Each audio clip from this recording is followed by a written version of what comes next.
오늘은 부활 주일입니다. 예수님께서 사망 권세를 이기시고 부활하사 우리의 주님이 되신 그 영광스러운 그 아침입니다. 그래서 오늘은 우리가 예수님께서 부활하신 것이 얼마나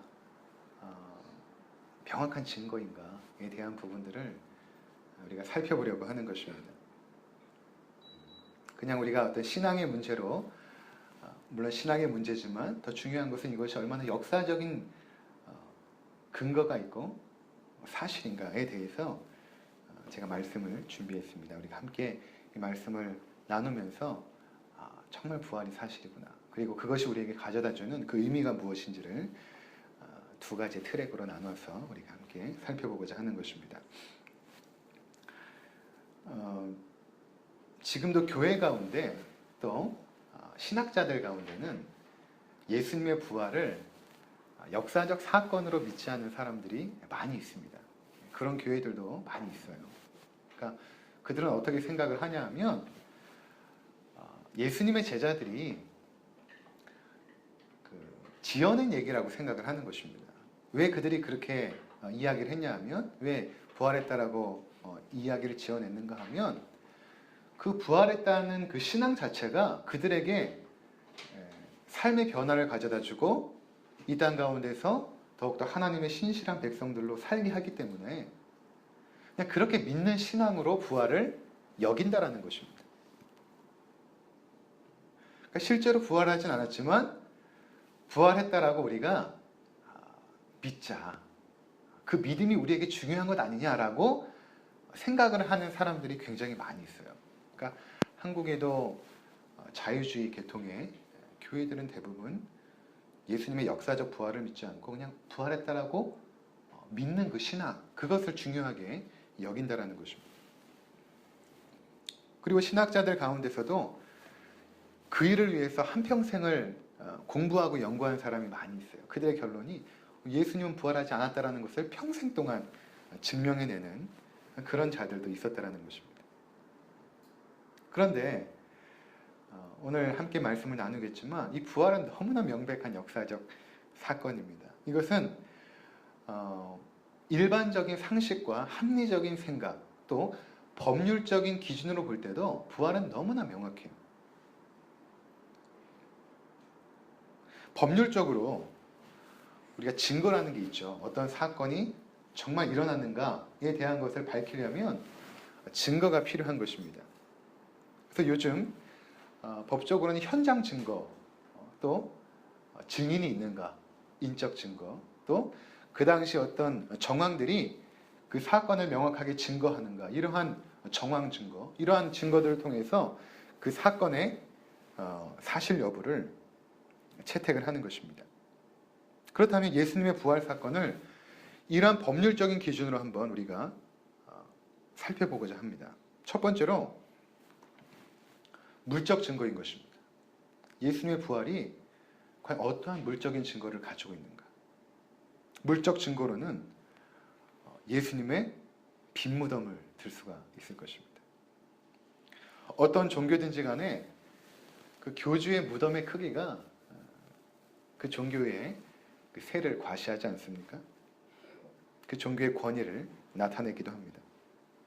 그래서 왕릉 같은 무덤들이 모든 종교에는 다 있죠. 그러나 예수님은 무덤이 없습니다. 그래서 예수님께서 부활하셨기 때문입니다. 어떤 이들은, 제자들이 예수님의 시체를 도둑질해 갔으니까 무덤이 없다라고 생각하는 사람이 있습니다. 그러나 당시의 정황으로 보건대 그것은 불가능합니다. 유대인들도 이렇게 죽으면 우리와 같이 사람을 이제 땅에 묻습니다. 매장을 하는데, 조금 돈이 있는 사람들은 어떻게 하냐면 이 굴을 파요. 그 팔레스타인 지역에 특별히 그 지형 자체가 이렇게 굴을 파기 좋게 되어 있습니다. 그래서 이제 굴을 파고 거기다가 이렇게 안치할 수 있도록 해놓고 그 안에다가 시신을 집어넣고 밖에서는 이제 큰 돌로 이제 막게 돼요. 그래서 이 돌을 굴려갈 수 있도록 이 땅 밑에는 이제 흙을 파놓고 이렇게 돌을 밀게 되죠. 보통 장정 여러 명이 달라붙어야 그 돌을 밀 수 있을 정도로 그런 무덤을 만들게 되는데, 예수님이 이제 돌아가시고 나서 그 시신을 어떻게 해야 될까라고 했을 때, 그 당시에 아리마대 요셉이라는 사람이 있었는데, 이 사람은 이제 공회원의 한 사람이었고 상당한 부를 가지고 있었던 사람이었는데, 예수님을 따랐던 사람입니다. 그가 예수님의 시신을 빌라도에게 달라고 요청을 하죠. 그리고 그 시신을 가져다가 이제 굴을, 자신을 위해서 사실은 팠던 그 굴이었는데, 그 굴을 파고 거기다 예수님의 시신을 이렇게 안치하고 돌문으로 닫아놨습니다. 그리고 나서 로마에서는 이제 군인들을 파견하게 되는데, 그 당시에 이미 예수님께서 죽으셨을 때에 로마 정부는 뭘 알고 있었냐면, 분명히 예수님의 제자들이 예수의 시신을 훔쳐갈 수도 있을 것이다. 그러니까 우리가 그러한 일이 일어나지 않도록 준비를 하자 해가지고, 그 당시에 기록을 보면 보통 군인이 파견된 데는 16명이 파견된다고 해요. 그래서 로마 장정 16명이 예수님의 무덤 주위에 이렇게 철저하게 파수 역할을 했던 것입니다. 그런데 그런 상황 속에서 예수님의 시신을 훔쳐갔다는 것은 도무지 말이 안 되는 것이죠. 그 16명이 다 잠에 들었다 라는 것도 말이 안 되는 게, 그 당시에 로마의 그 군기라고 했을 때는 정말 대단했던, 우리나라 해병대 이상 버금가는 군기가 정말 대단했던 군사들이 로마의 장병들인데, 그들이 졸았다는 것은 말이 안 됩니다. 그리고 그것으로 말미암아 그 군인들은 아마 큰 징계를 받아야 했을 것입니다. 그런데 예수님의 시신이 없어진 이후에, 부활하고 난 이후에 로마 정부가 조용합니다. 그리고 당시의 대제사장뿐만 아니라 종교 지도자들도 그 사건을 어떻게 하면 은폐하려고, 조용히 하려고 하죠. 만약에 제자들이 훔쳐갔다라고 한다면 이거는 뭐 난리가 나지 않겠습니까? 누가 훔쳐갔는지 어떻게든 찾아냈을 것입니다. 그리고 예수님의 제자들이 예수님의 부활을 증거할 때에 그것을 막는 단 하나의 방법은 예수님의 시신을 갖다가 그들 앞에 던지는 거 아니겠습니까? 그러면 모든 기독교의 그 기반은 무너지게 될 텐데, 그들이 예수님의 시신을 결코 찾지 못했던 것입니다. 그것은 예수님께서 부활하셨기 때문인 것이죠. 그리고 예수님의 제자들이 그 돌문을 여는 것도 사실은 힘든데, 그 밤에 몰래 가서 그 돌문을 열어서 들어갔다고 해도, 들어가서 그 예수님을 꽁꽁 맨 그 세마포를 벗겨내고 예수님의 시신을 가져왔다는 것도 사실은 말이 안 되겠죠. 그렇죠? 그 바쁜 와중에 예수님의 세마포를 벗겨서 그것을 고이 접어서 거기다가 놔둔다라는 것은 좀 말이 안 되는 그런 이야기인 것입니다. 두 번째로 또 법적인 증거를 들 수 있는 것은 역사적인 정황 증거들인데, 그 중에 대표적인 것이 예수님의 제자들의 변화된 모습입니다.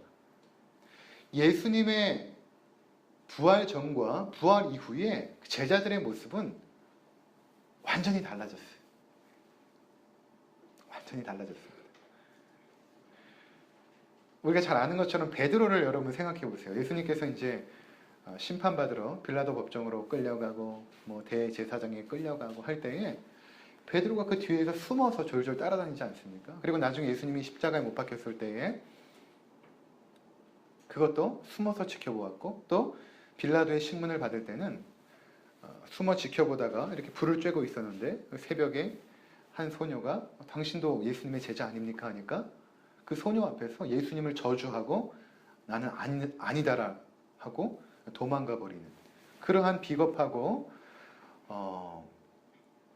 비겁했던 그 베드로, 그 제자 베드로, 그가 어느 순간부터 예루살렘 시내에 나와서 사람들을 만나서 내가 예수님의 제자일 뿐만 아니라 예수님의 부활을 목격했다라고 증거하기 시작했습니다. 그럼 이게 과연 어떻게 가능한 것입니까? 아무리 사람이 담대해도 죽음의 위협 앞에서는 정직해지기 마련입니다. 그런데 베드로는 나중에 이제 거꾸로 달려서 십자가형을 받지 않습니까? 나는 예수님과 같이 십자가형을 받을 수 없다. 그래서 거꾸로 이제 매달려서 십자가형을 당했다고 하는데, 그 두려운 죽음 앞에서도 예수님의 부활을 담대하게 외쳤던 사람, 그가 베드로였던 것입니다. 그의 변화를 어떻게 설명할 수 있을까요? 또 도마는 어떻습니까? 도마는 굉장히 합리적이고 이성적인 사람입니다. 그래서 예수님께서 부활 이후에 제자들이 있을 때 이제 오시는데,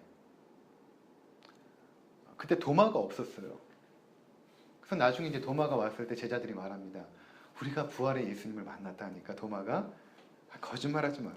내가 그 예수님의 못자국 난 손에 손가락을 넣어보고 그 창자국 난 그 옆구리에 손을 넣어보지 않고는 난 도무지 믿을 수가 없다. 굉장히 실증주의자 같은 합리적인 그런 인물이 바로 도마였습니다. 근데 그 다음에 이제 제자들 무리 가운데 도마도 함께 있을 때 예수님께서 또다시 나타나시죠. 그리고 도마에게 말합니다. 도마야, 내 손에 네 손가락을 넣어보고 내 창자국 난 옆구리에 네 손을 넣어보고 네가 믿음 없는 자가 되지 말고 믿는 자가 되라. 이렇게 말씀하시죠. 그때 도마가 그 부활의 주님 앞에 무릎을 꿇고 나의 주시며 나의 하나님이십니다. 그렇게 이제 고백을 하지 않습니까? 근데 가장 아마 두드러진 그 변화의 인물은 아마 사도 바울일 것입니다. 사도 바울은 어떤 사람이냐면, 그 예수라는 청년이 33살의 나이에 십자가에 달려 죽었는데, 그 예수가 부활했다라고 말하고 사람들이 모여서 그를 예배하는 집단들이 생기기 시작한 것입니다. 그러니까 사도 바울이 생각할 때 이것은 도저히 용납할 수 없는 거예요. 왜냐하면 사도 바울은 구약 성경 전체를 굉장히 깊게 연구했던 사람이고, 가말리엘이라는 그 당시에 굉장히 박식했던 그 문화생이었거든요. 그러니까 굉장히 똑똑했고 좋은 가문에서 태어났을 뿐만 아니라 하나님에 대한 열심도 특심했던 사람. 근데 그가 생각하기에 신명기 21장에 볼 때 나무에 달린 자는 저주를 받았다라고 했는데, 그 예수라는 인물은 나무에 달려 죽은 그 청년, 그는 저주받은 것이 분명한데 그 저주받은 청년을 메시아라고 생각하여서 사람들이 모여서 그를 예배하고 경배한다라는 것은 하나님에 대한 완전히 부정하는 행위고 그 하나님을 모독하는 행위라고 바울은 생각을 한 것입니다. 그래서 그들을 어떻게든 잡아서 내가 옥에 가둬야겠다. 이것은 하나님에 대한 완전한 신성 모독적인 행위이기 때문에 내가 그들을 도무지 가만둬서는 안 되겠다라고 생각하고, 바울이 이제 그들을 잡으려고 다메섹으로 이제 가고 있었던 중간에 다메섹이라는 그 도상에서 예수님을 만나게 돼요. 그러니까 예수님께서 엄청난 빛 가운데 그에게 임재하시죠.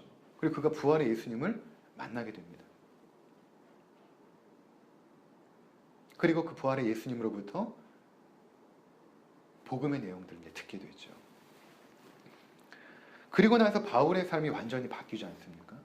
그가 예수를 핍박하던 자에서 이제는 예수의 부활을 증거하는 자로 완전히 돌변하게 됩니다. 그리고 부활의 주님을 목격하고 나서 이제 25년 정도 흘렀을 때 그가 오늘 우리가 읽은 이 고린도전서를 이제 쓰게 돼요. 그러면서 그가 오늘 증거하는 말이 무엇인가 하면 우리가 이제 읽지 않았습니까? 3절에 내가 받은 것을 먼저 너희에게 전하였노니, 이 받은 것이라는 것은 예수님에게 그 복음의 내용을 들었다라는 것이거든요. 그 다메섹에서 들은 것입니다. 성경대로 그리스도께서 우리 죄를 위하여 죽으시고 장사 지낸 바 되셨다가 성경대로 사흘 만에 살아나셨다. 예수님께서 죽으시고 부활하신 것은 그냥 어떤 우발적인 사건이 아니라 이미 창세기 3장에서부터 증거되어졌고 예언되어졌던 그 사건이었고, 그분의 부활 또한 이미 성경에 예언되었던 그 사건이 이루어진 것이다. 라고 증거하고 있는 것입니다. 그러면서 5절에 게바에게 보이시고 베드로죠. 또 12제자에게와 그 후에 500의 형제에게 일시에 보이셨느니. 예수님께서 총 12번 이제 현현하세요. 그러니까 성경 기록은 총 12번이지만 실제로는 이거보다 훨씬 많았을 것입니다. 그 당시에 부활의 예수님께서 많은 사람들에게 나타나셨던 것이죠. 근데 예수님 당시에 증거로 채택될 수 있었던 것은 남성들의 증언만 채택이 되었고 여성들의 증거는 채택이 되지 않았어요. 그런 시대였어요. 여성들의 발언권이나 주장들이 법정의 증거로 채택되지 않았던 시대였습니다. 그래서 아마 이것보다 훨씬 많았지만 가장 명확한 증거만 12번 성경에는 기록이 되어 있죠. 그래서 500의 형제에게도 일시에 나타난 사건이 있었어요. 근데 그들이 지금까지 살아있다. 25년 내가 부활의 주님을 만난 25년 후인데도 지금까지 그들이 살아있지 않느냐. 부활의 주님을 여러분들 믿지 않는다면 지금 그들에게 가서 한번 물어보라는 것입니다. 그들이 만난 사람들이 지금도 살아있기 때문에 그들에게 한번 가서 물어보라는 것입니다. 그만큼 예수님의 부활은 신앙의 차원을 떠나서 법적으로도 합리적 이성으로도 생각해 볼 때도 너무나 명확한 사실이었던 것입니다. 세 번째로 예수님의 부활을 우리가 합리적으로 생각해 볼 때 교회의 출현을 들 수 있습니다. 그러니까 교회가 생겨난 것은 예수님의 부활 이후죠. 그러니까 교회라는 것은 부활의 예수님을 기념하는 공동체로부터 시작이 된 것입니다. 그러니까 부활의 주님을 만난 사람들이 그것을 증거하면서 그 부활의 주님, 그분께서 돌아가신 날이 언제입니까? 안식 후 첫날이니까 일요일이에요. 그렇죠? 일요일에 이제 부활하신 것입니다. 그래서 그들이 일요일에 모이기 시작했어요. 원래는 이미 모세 율법이 이제 1500년 전에, BC 1500년 전에 하나님께서 모세에게 율법을 주시지 않습니까? 그러면서 그들에게 안식일을 기념하여 거룩히 지키라 말씀하세요. 그래서 그들은 안식일을 지키는 것이 가장 중요한 그들의 신앙의 고백이었던 것입니다. 그리고 안식일뿐만 아니라 거기에 나와 있는 예배의식, 양을 드리고 소를 드리고 때로는 새를 드리고 그런 예배의식, 여러 가지 정결법들, 이거를 그들이 생명처럼 지켰어요. 그렇죠? 그런데 그것을 생명처럼 지켰던 무리들이 어느 순간부터 어떻게 하기 시작했냐면 안식일을 지키지 않는 거예요. 그리고 일요일 날 모여서 예배하기 시작했는데 왜 일요일 날 모였냐면 예수님이 부활한 날이기 때문에. 그 예수님의 부활한 날, 주님의 부활의 날, 그것을 그들은 주의 날이라고 불렀고 우리는 지금 그 주의 날을 더 줄여서 주일이라고 부르고 있는 것입니다. 그러니까 주일은 주님께서 부활한 날을 기념하여 우리가 이렇게 모인 거예요. 다른 것이 아니라. 어떻게 한순간에 1500년 동안 지속했던 그 안식일법과 그 예배의식을 사람들이 버리고 주일을 지키고 더 이상 종교적인 행위를 하지 않고 그들은 예수님의 죽으심을 기념하여 떡을 떼고 잔을 마시면서 성찬식을 거행했던 것입니다. 한순간에. 이러한 무리들이 생기기 시작했어요. 그들을 교회라고 불렀던 것입니다.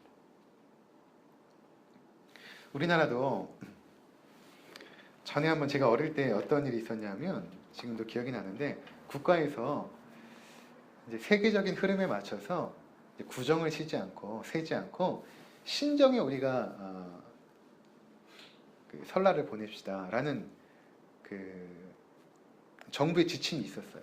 그래서 구정은 뭐 하루인가 쉬었고요. 신정에 3일인가 이렇게 쉬었던 날이 있었는데 몇 해 동안 했어요. 근데 나중에 국가에서 그걸 포기해버렸습니다. 안 됩니다. 사람들이 지키던 습관을 하루아침에 바꿀 수가 없어요. 그래서 지금도 이제 신정도 세고 구정도 세지만 구정을 더 중요하게 생각을 하죠. 바꿀 수가 없어요. 근데 1500년 동안 지속했던 모세 율법을 버리고 예수 그리스도를 기념하는 새로운 공동체가 출현한 것. 과연 그것을 우리가 어떻게 설명할 수 있겠습니까? 그것은 바로 예수님께서 부활했고 그 부활을 실제로 목격했던 무리들, 그들이 있었던 것입니다. 조금 후에 설명하겠지만 사람이 어떤 사실을 믿으면, 진짜로 믿으면요, 목숨도 걸어요. 진짜로 믿으면 목숨을 겁니다. 그 예수님의 부활 사건에 목숨을 건 무리들이 생겨난 것입니다.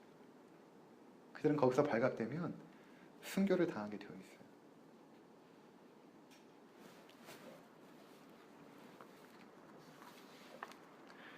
네 번째로 예수님의 부활의 증거는 바로 우리들 자신들일 것입니다. 그렇죠? 우리들 자신이 부활의 예수님을 만난 것입니다. 직접 보진 못했죠. 하지만 우리가 그 부활의 증인들이 기록한 이 성경, 그렇죠? 이것은 부활의 증거들이죠. 이것을 우리가 믿는 것입니다. 어떻게 믿어졌습니까? 바로 우리 안에 성령께서 찾아오시고, 그 성령님은 부활의 예수님께서 우리에게 보내주신 분이시죠. 그 성령님께서 우리 가운데 오시고 그 부활의 주님을 믿게 하신 것입니다. 그래서 우리는 그 부활의 주님을 만났다라고 이야기하죠. 왜냐하면 이것이 너무나 실제적인 체험이기 때문에 우리의 삶이 변화가 된 것입니다. 이전에는 세상 사람들처럼 세상의 욕망과 유익을 따라갔던 우리들이 이제는 어떻게 하면 예수 그리스도를 위하여 살아갈까를 고민하며 살아가지 않습니까? 이런 변화들, 지금도 세계 곳곳에서는 그 부활의 주님을 만나면서 삶이 변화되고 있는 수많은 사람들의 고백과 증언들이 이어지고 있습니다. 이슬람권에서 그리스도를 믿는다라는 것은 결국에는 죽는다라는 것, 비참하게 죽는다라는 것을 의미해도 그 이슬람권에도 지금 예수 그리스도의 복음이 증거되고 있고 그분을 영접하여 만나 변화되는 일들이 수없이 이 시간에도 일어나고 있다는 것입니다. 그것이 바로 예수님의 부활의 증거가 되는 것입니다. 한 가지 예화를 제가 준비를 했습니다. 이것은 이제 찰스 콜슨이라고 이 사람이 닉슨 대통령의 참모였는데 이 사람이 쓴 책에서 제가 인용한 내용인데요.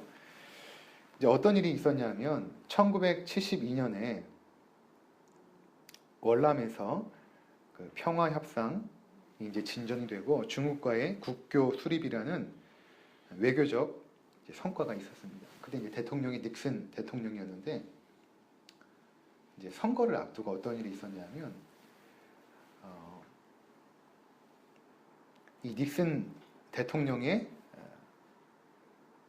그 인기에 버금가는 맥버건이라는 민주당 대통령 후보가 이제 등장을 합니다.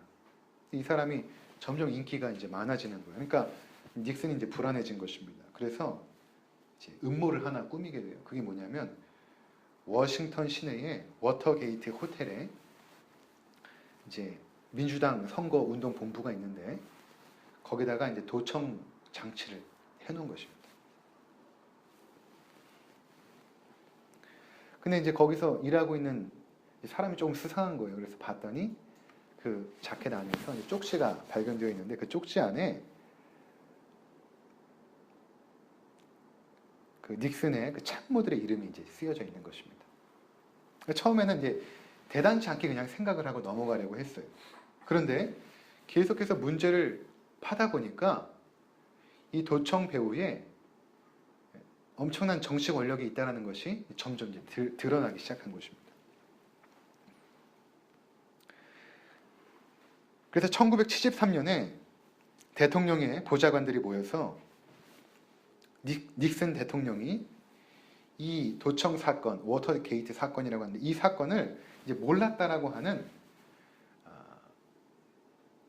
것을 이제 입을 맞추기 시작한 거예요. 완벽하게. 사건을 은폐하려고 음모를 꾸민 것입니다. 그 10명의 보좌관들 중에 미국의 엘리트들이 이제 대부분이죠. 최고의 그 변호사들을 둬서 그들로 하여금 어떻게 하면 이 사건을 무마시킬 수 있는가를 그들이 꾸미기 시작합니다. 그들은 모두 법률 전문가들이었고 어떻게 해야 이 사건을 완벽하게 은폐할 수 있는지를 그들은 알고 있었습니다. 그리고 그들은 더욱이 닉슨의 열렬한 신봉자들이었습니다.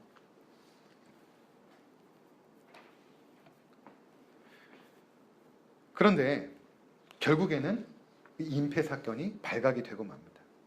불과 18일 만에 무참하게 무산되고 말았습니다. 그들은 그토록 말을 맞추었음에도 불구하고 검사의 신문 앞에서 그들의 진술이 엇갈리게 된 것입니다. 그리고 나서 그 중에 참모였던 찰스 콜슨도 감옥에 이제 갇히게 돼요. 근데 감옥에서 그가 어떤 생각을 하게 되냐면 이제 순전한 기독교라는 그 C.S. 루이스의 이제 책을 보면서 기독교에 이제 입문하게 되는데 이 부활 사건을 생각을 해본 것입니다. 근데 부활 사건을 생각해 보니까 그들을 미국의 최고의 그 권력자들 그리고 최고의 변호사를 선임하여서 완벽하게 말을 맞춘 이 거짓말이 들통났다면 어떻게 2000년 전에 그 무지하고 배우지도 못했던 그 12명의 사람들이 지키려고 했던 그 부활의 사건 그것이 어떻게 2000년이 지났는데도 깨어지지 않는가? 그 생각을 하게 돼요. 최고의 학식과 최고의 권력자들이 만들어냈던 거짓말도 깨지는데 어떻게 무식했던 그 12명의 예수님의 제자들이 만들어낸 그 부활의 거짓말 그것이 왜 깨지지 않는가? 그럼 이것이 거짓말이 아니라 이게 진짜구나. 우리가 지키려고 했던 것은 거짓말이었기 때문에 깨졌지만 그들이 지키려고 했던 그 거짓말 같은 그 사실은 이게 진실이었구나 라는 사실을 찰스 콜슨이 깨닫게 됩니다. 그래서 그의 책을 제가 한번 옮겨봤어요. 이것이 궁금하다라는 책입니다. 나중에 여러분들 시간이 되시면 한번 사서 보시면 좋을 것 같아요. 그 책에서 인용합니다. 사람들이 자신이 옳다고 믿는 바를 위해서는 목숨을 내어놓을 수 있다. 그러나 뻔한 거짓말인 줄 알면서 그렇게 하진 않는다. 워터게이트 은폐 공작은 현대 미국에서 가장 힘 있는 12명조차 거짓말을 유지할 수 없음과 2000년 전에 힘없는 12명이 말한 것은 진실일 수밖에 없음을 입증해 준다. 굉장히 의미 있는 말인 것 같아요. 그렇죠?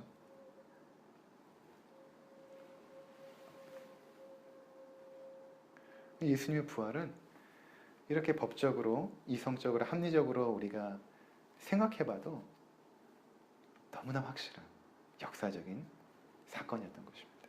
그렇다면 이 예수님의 부활이 우리에게 주는 의미가 무엇일까요? 가장 중요한 것은 예수님의 부활로 말미암아 우리의 부활이 보장이 됐다는 것입니다. 그 예수님의 부활이 우리와 상관없는 것이 아니라 이제 고린도전서 15장을 읽어보면 예수님께서 부활의 첫 열매가 되셨다라고 말합니다. 첫 열매라는 것은 이제 나머지 열매들이 맺힐 것에 대한 보장이고 확실한 증거가 되는 것이죠.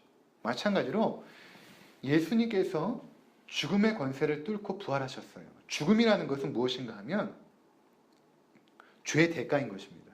그렇죠? 죄의 결과로 죽음이 왔어요. 우리는 원래 죽음이 없었죠. 우리의 영혼이나 육신도 영생하는 존재였지만 죄로 말미암아 죽음이 들어왔죠. 하나님과의 영원한 분리. 그렇죠? 그것이 죽음인 것입니다.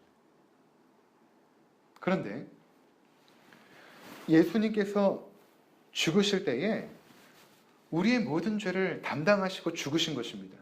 그래서 우리가 예수가 나의 죄를 담당하고 죽었다는 사실을 믿는 자들에게는 예수님께서 그 죄를 용서해 주시는 거예요. 하나님께서 그 예수 그리스도의 십자가의 대속의 피를 보시고 우리를 용서해 주시는 것입니다.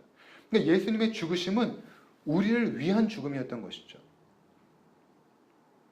그래서 우리가 그 예수 그리스도를 믿는 순간에 우리의 죄가 사해져 버립니다. 그러면 죄의 결과였던 죽음이 괴멸되는 것입니다. 이해가 되시죠? 죄가 없으면 죽음이 더 이상 사망이 우리를 더 이상 흔들 수가 없는 것입니다. 사망이 물러가는 것이죠. 그리고 이제는 하나님의 생명이 우리 가운데 도입되는 것입니다. 영원한 생명을 살게 되는 것입니다. 그래서 이제 우리가 태어날 때는 우리가 순서를 갖고 태어났지만 죽는 것은 순서가 없죠. 근데 어느 순간 우리의 생명이 다할 거예요.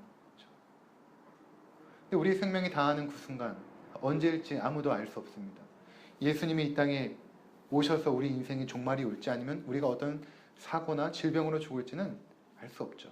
하지만 그 죽음의 딱 순간에 들어갔을 때에 우리 몸이 어떻게 되냐면 부활의 몸으로 변화가 되는 것입니다. 예수님이 재림할 때 여러분이 이제 바울의 기록을 잘 보시면 이 부활장을 잘 보시면 예수님이 부활할 때 예수님이 이 땅에 재림주로 오실 때에 우리의 몸이 어떻게 되냐면 변화가 됩니다. 지금 우리가 가지고 있는 몸은 죄의 몸이에요. 그래서 질병에 들고 썩어지고 시간이 지남에 따라서 후퇴하죠. 하지만 부활의 몸은 썩지도 않고 쇠하지도 않습니다. 그래서 예수님께서 부활의 몸으로 사시지 않았습니까? 음식도 드시고 제자들이 있는 가운데 이렇게 나타나시기도 하세요. 그러니까 분명히 부활의 몸이 있다는 것입니다. 천국에 가면 음식을 먹지 않을까? 아니, 음식을 먹어요. 예수님께서 음식을 드셨거든요.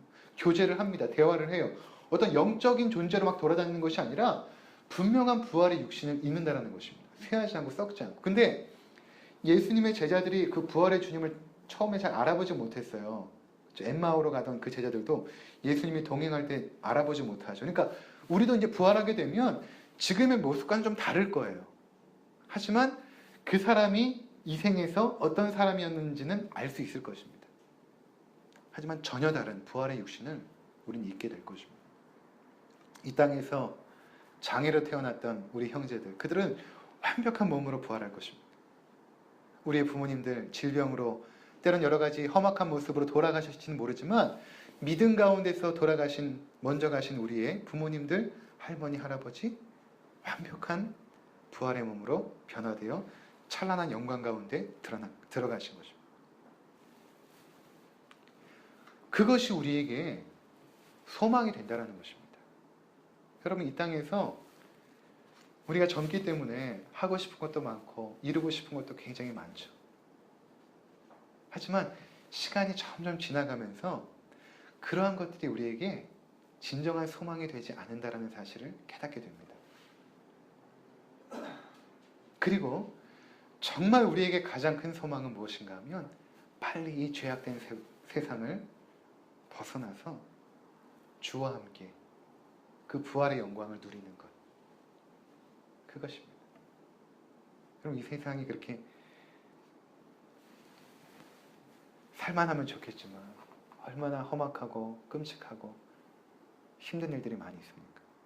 근데 그때마다 우리가 무엇을 생각하냐면 이제 내가 부활할 것이다. 예수님과 같이 나도 부활하여 주님과 함께 영원한 저 천국에서 더 이상 아픔도 없고 슬픔도 없고 이별도 없는 그 세상에서 영원히 주와 함께 살 것이다. 라는 그 믿음의 고백으로 우리가 살아가게 될 것입니다. 아무쪼록 그 부활의 주님을 믿으시고 그러한 부활의 소망 가운데 거하시는 우리 모두가 되시기를 주님의 이름으로 축원을 드립니다.